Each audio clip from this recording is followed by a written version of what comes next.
Hello guys. तो यार आज हम आपसे बात करने वाले हैं रिच डैड पुअर डैड के जो फर्स्ट चैप्टर है उसके बारे में। तो यार आपसे जो स्पीड रिक्वायरमेंट है वो आप 1.5 गुना भी कर सकते हैं, जिससे आप इसको थोड़ा अच्छी रफ्तार में सुन सकें और आपको अच्छा समझ में आ सके। तो बात करें इस बुक के बारे में, तो यार रिच डैड पुअर डैड के बुक के राइटर हैं रॉबर्ट कियोसाकी। और जी इसमें बताया गया है कि आप कैसे अमीर बन सकते हैं एक मध्य क्रम से। और इसमें आपको कम से कम 9 अध्याय दिए गए हैं, जिनमें से आपके लिए इम्पोर्टेंट हैं 9 के 9 वैसे तो। मगर हम आपको रियल लाइफ जो है रियल लाइफ के हिसाब से आपको बताएंगे कि आप कैसे कैसे कर सकते हैं। और जो है वीडियो के आखिर में आपको रिक्वायरमेंट करेंगे कि आप इसका प्रयोग कैसे कर सकते हैं। तो यार बात करें पहले चैप्टर की कि अमीर लोग पैसों के लिए काम नहीं करते। तो इसमें जो फर्स्ट चैप्टर है, या इसको हम कहें कि रोबोट साकी ने इसको सबक वन भी कहा है। गरीब और मध्यम वर्गीय लोग पैसे के लिए काम नहीं करते, अमीर लोग पैसे के लिए अपने लिए काम कराते हैं। तो चलो जी, ये हो गया इसका टाइटल। अब करते हैं बात शुरू। डैडी, क्या आप मुझे बता सकते हैं कि अमीर कैसे बना जाता है? यहाँ पर जो है हमारे जो राइटर है वो पूछ रहे हैं अपने पिताजी से। अब बात आगे चलती है। मेरे डैडी ने शाम का अखबार नीचे रख दिया। बेटा, तुम अमीर क्यों बनना चाहते हो? क्योंकि आज जिमी की मम्मी एक नई कैंडी लेक में आई थी और वे वीकेंड पर मौज मस्ती करने के लिए उनको समुद्र तट वाले घर जा रहे थे। वे अपने 3 दोस्तों के साथ ले गए, लेकिन माइक और मुझे नहीं ले गए। उन्हें हमसे कहा कि हम इसलिए आमंत्रित नहीं हैं क्योंकि हम गरीब हैं। तो यहाँ पर यार एक हर्ट हुआ।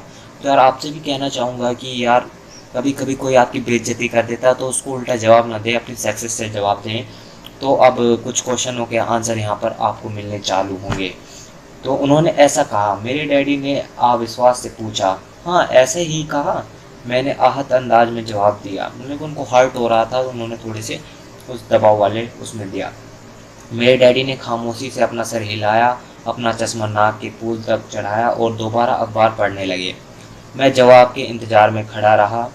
सन 1956 की बात है, तब मैं 9 साल का था। संयोग से मैं उसके पब्लिक स्कूल में पढ़ता था जहां अमीर लोगों के बच्चे पढ़ते थे।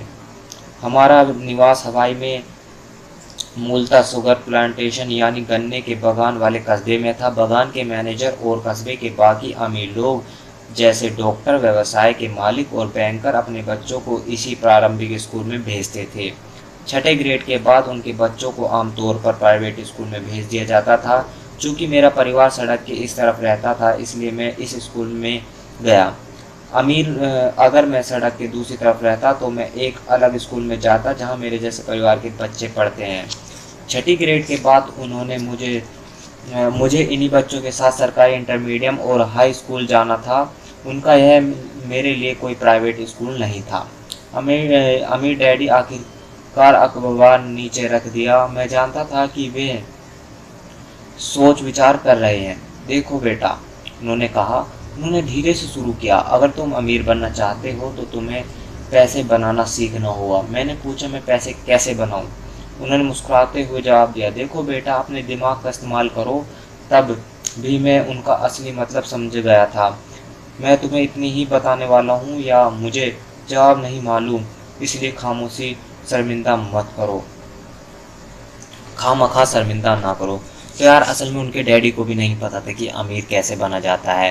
तो आज इस बुक में हाँ जो है यही बताया गया है। इस चैप्टर में आपको बेसिक बिल्कुल जो है बचपन से शुरू किया गया है, जैसे कि अभी आपको भी नहीं पता होगा, जैसे कि आप बिगिनर हुए तो मतलब कि शुरुआत कैसे करनी है। तो ये फर्स्ट चैप्टर आपके कुछ सवालों को मेड़ता है और आपके मन में से बहुत काफ़ी क्वेश्चनों को उभारता है।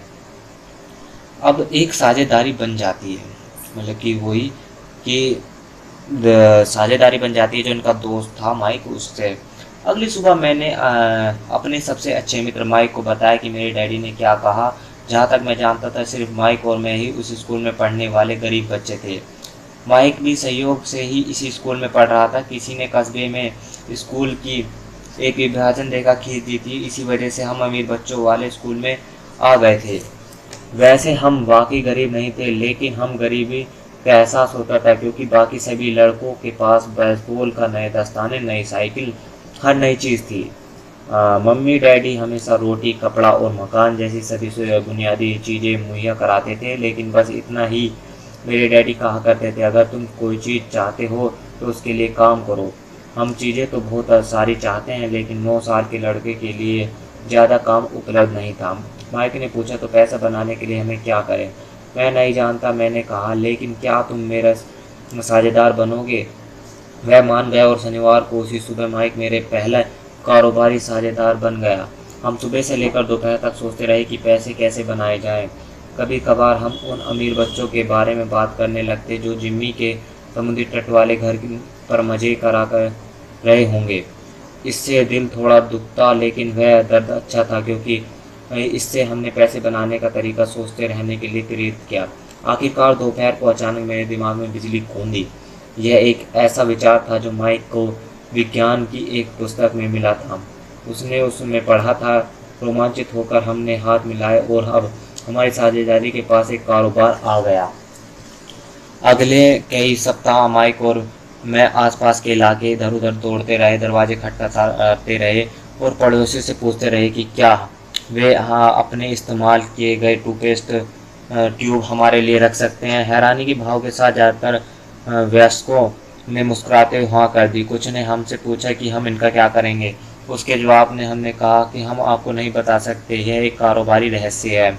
जैसे जैसे सप्ताह गुजरता रहा, मेरे मम्मी का कष्ट बढ़ता जा रहा था। अपने कच्चे माल को इकट्ठा करने के लिए हमने जो जगह चुनी थी वह उनकी वॉशिंग मशीन के पास थी।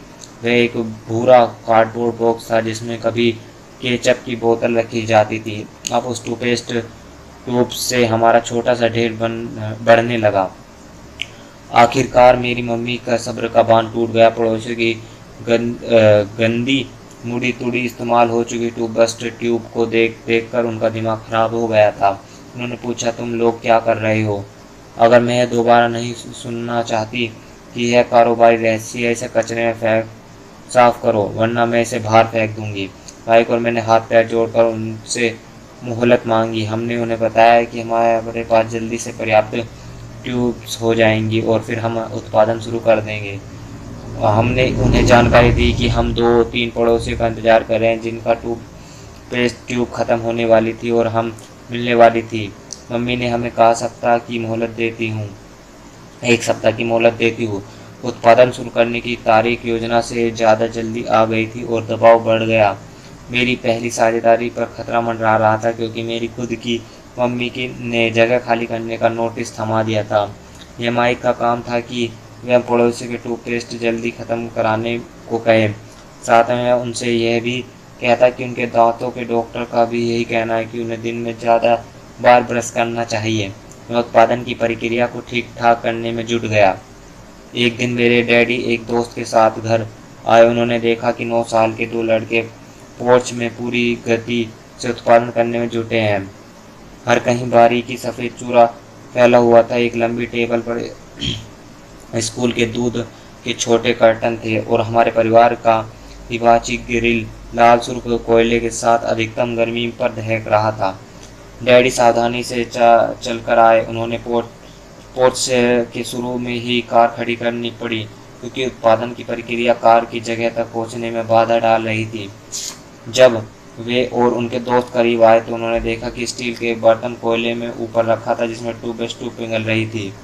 हर जमाने में टूथब्रश प्लास्टिक के ट्यूब्स में नहीं आती थी।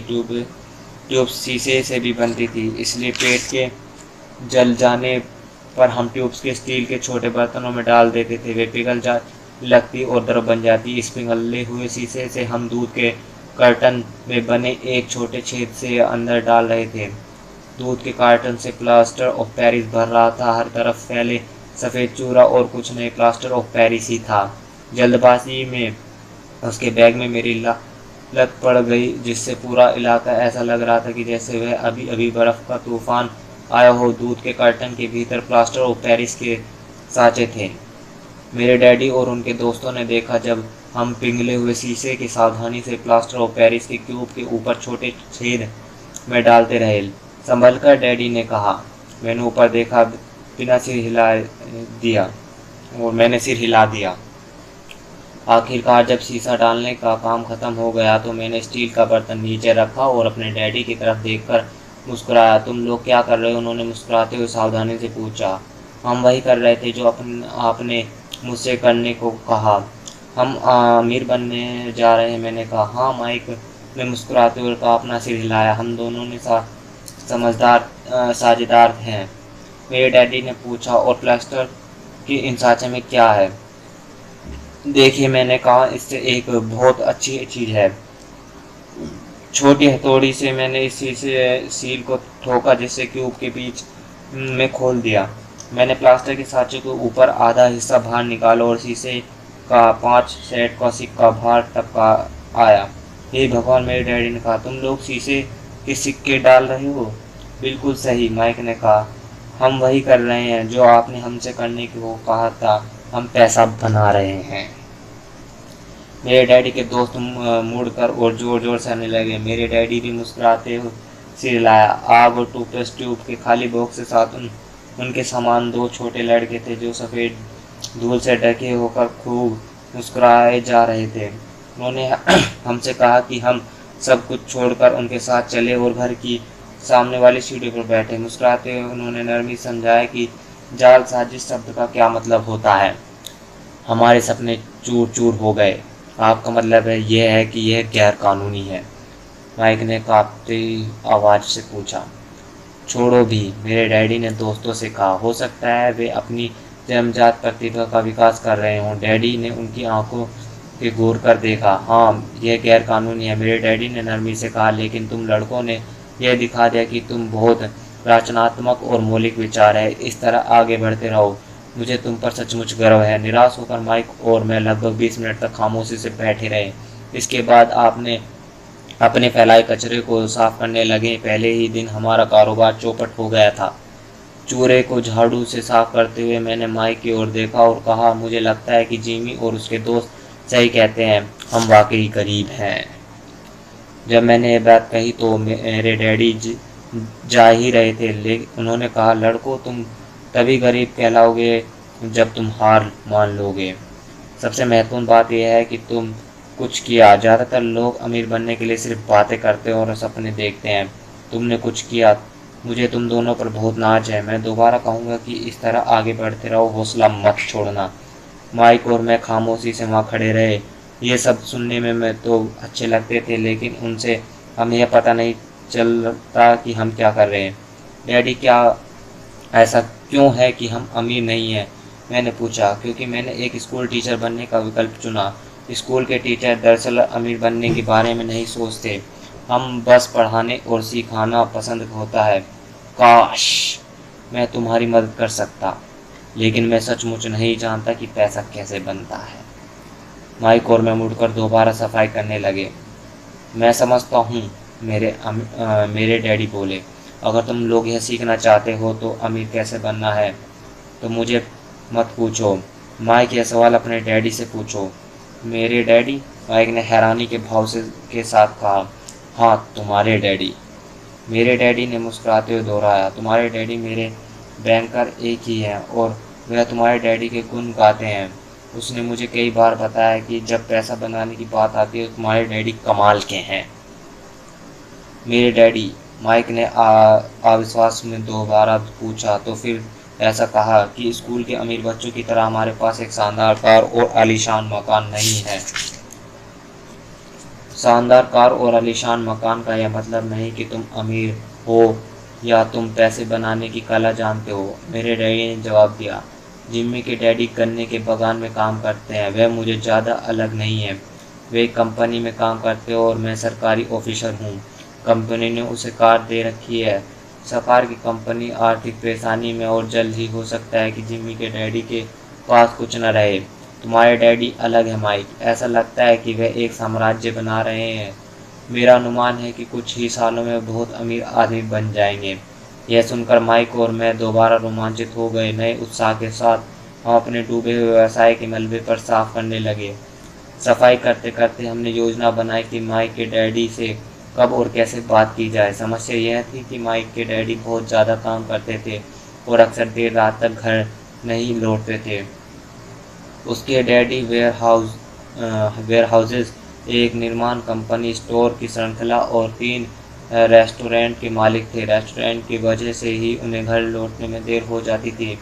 सफाई पूरी होने के बाद माइक बस पकड़कर घर चला गया। उसने बताया था कि उस रात जब उसके डैडी घर लौटे तो वह उनसे बात करके पूछेगा कि क्या वे अमीर बनने का तरीका सिखा सकते हैं। माइक ने वादा किया जैसे कि उनकी डैडी से बात हुई वह मुझे फ़ोन करेगा, चाहे कितनी ही देर क्यों ना हो जाए। फ़ोन की घंटी रात 8:30 बजे बजी। ठीक है, मैंने कहा। अगले शनिवार मैंने फ़ोन नीचे रख दिया। माइक के डैडी हमसे मिलने को तैयार हो गए। शनिवार सुबह 7:30 बजे वाली बस पकड़कर ताकि कस्बे की करीब हिस्से तक जा सकूं। तो भाई यहाँ पर मोटा मोटा ये हुआ है कि उनसे जो है एक उत्साह के तरीके से क्वेश्चन था उनके मन में राइटर के कि हाउ टू ए बिलियनर, यानी मैं अमीर कैसे बन सकता हूँ। तो भाई उन्होंने सीधा क्वेश्चन किया जैसे कि छोटे बच्चे करते हैं, या तो अपनी मम्मी से पूछते हैं अपने पापा से। तो भाई हमारे राइटर गए अपने पिताजी के पास और उनसे पूछा कि भाई पिताजी कि मैं अमीर कैसे बन सकता हूँ। उनके डैडी ने कहा कि तुम पैसा बनाना सीखो। अब भाई बच्चे का दिमाग होता है, वो सोचने लगा कि उसके दिमाग में लगा कि चलो पैसे बनाते हैं।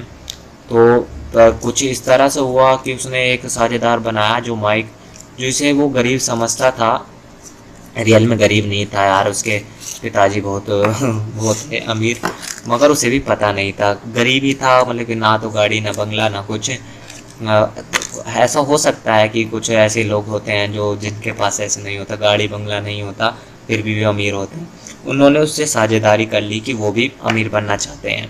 अब दोनों ने कई दिन तक भाई दिमाग तोड़ाया कि हाँ कि कैसे पैसा बनाया जा सकता है। अब कभी कभी बीच में यार मतलब उल्टे सीधे विचार कि यार उसके पास ये है, उसके पास वो है, मतलब कि और दोस्तों के बारे में सोचने लगते जो उनके साथ पढ़ते थे उनके कॉलेज में। अब एक दिन अचानक उनको एक आइडिया आता है। अब वो आइडिया तो इस बुक में थोड़ा लेट बताया जाता है कि क्या था। बस वे शुरू कर देते हैं कि हमको ट्यूबस्ट जो होती है उनकी ट्यूब की आवश्यकता है, और उस ट्यूब को ढूंढने वे मतलब कि अपने पड़ोसी से कहते हैं कि वो ट्यूब की हमें ज़रूरत है, क्या आप देंगे। तो कुछ लोग हंसकर कह देते थे चलो ले लेना, मतलब कि क्या कूड़े का क्या ही करेंगे। और कुछ लोग पूछ ही लेते थे कि तुम इसका क्या करोगे, तो वे कह देते कि एक व्यापार की जो है नीति है, जानकारी है, खुफिया है। तो भाई वे कुछ इकट्ठा कर लेते हैं। तो कुछ दिन बाद जो उनके पास थोड़ा सा ढेर हो जाता है, तो जो होती है हमारी इसकी मम्मी, राइटर की मम्मी, रोबोट की मम्मी, वो कहने लगती है कि यहाँ पर जो जिस जगह उन्होंने वे ट्यूब्स रख रखी थी यहाँ से जल्दी हटाओ इसको, मुझे साफ़ सफाई करनी है। तो भाई मतलब कि जितनी इनको ट्यूब चाहिए थी उससे थोड़ी सी ट्यूब्स कम थी, इसलिए भाई वे अपनी मम्मी के पास जो है थोड़ा सा मनाते हैं, और मम्मी मान जाती है भाई, और कहती है उन्हें मोहलत दे देती है 1 हफ्ते की कि आप 1 हफ्ते का टाइम है तुम्हारे पास, तो अपना पूरा कर लो वरना मैं इन्हें कूड़े में फेंक दूँगी। तो भाई कूड़े में फेंकने की बात हो जाती है तो उन पर थोड़ा दबाव बन जाता है, और फिर वे थोड़ा सा दिमाग लगाकर और कुछ बहाने बनाकर, जैसे कि वे अपने जो है पड़ोसी उनसे कहते हैं कि डेंटिस्ट कहते हैं कि दिन में ज़्यादा ट्यूबवेस क्या करो बट ट्यूब खाली करने के लिए, तो हो जाता है और जल्दी से उनकी ट्यूब्स पूरी हो जाती है। और एक दिन भाई वे प्लास्टर ऑफ पेरिस, मतलब कि चूने, अगर इंडियंस के हिसाब से बात करें तो इसे चूना कहा जाता है, उसमें शीशे को पिघला रहे थे, और मतलब कि एक क्यूब सी बना रखी थी उन्होंने, एक मशीन सी आइडिया, और वे उसमें सिक्का बना रहे थे भाई, जैसे कि पहले उसमें चलते थे शीशे के सिक्के उस तरह के। तो ये बना रहे थे और एक शीशा जो है उनके पिताजी के सामने आते हैं। उनके पिताजी कहते हैं कि तुम चालसाजी को जानते हो, तो यार उनका दिल टूट जाता है एकदम दोनों बच्चों का। और बात ये होती है कि वे कहते हैं कि ये गैर कानूनी है, अगर तुम्हें पैसा बनाना सीखना है तो तुम्हें माइक के डैडी के पास जाना चाहिए। उन्होंने सुना है क्योंकि उनका बैंकर उनके साथ रहता है, और जहाँ पर पैसे बनाने की बात आती है तो माइक के डैडी आते हैं। तो भाई अब तक कि माइक के डैडी से इन्हें परमिशन मिल जाती है अगले शनिवार में जाने की। तो अगली बात करेंगे भाई नेक्स्ट वीडियो में। आपके लिए इतनी ही समरी बहुत है रिच डैड पुअर डैड की। तो यार अगर रिच डैड पुअर डैड को आप पूरा सुनना चाहते हैं तो यार हमारा चैनल को आप सब्सक्राइब कर सकते हैं फ्री में बिल्कुल। और रिकमेंड जो है भाई मतलब कि थोड़ा सा तेज कर सकते हो। तो यार चैनल वीडियो अच्छी लगे तो लाइक करें और चैनल को सब्सक्राइब जरूर करें। Thank you guys, back now.